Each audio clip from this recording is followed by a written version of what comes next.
आहेत।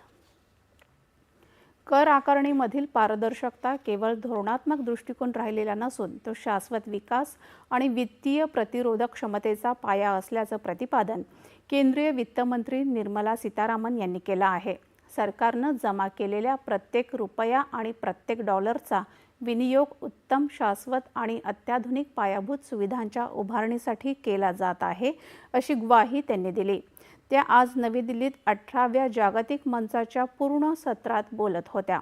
पारदर्शकता आणि करदात्यांचा विश्वास हे भारताचं सर्वात मोठं सामर्थ्य आहे, असं त्यांनी सांगितलं।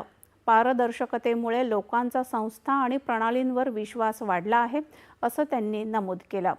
सध्याच्या झपाट्याने विकसित होणाऱ्या पर्यावरणात तंत्रज्ञान आणि कृत्रिम बुद्धिमत्तेमुळे शासन व्यवस्था गतिमान, जास्त परिणामकारक आणि उत्तरदायी बनली आहे, असा विश्वास त्यांनी व्यक्त केला।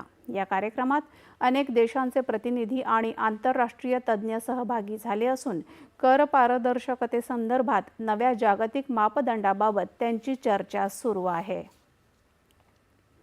भारत आणि संयुक्त अरब अमिराती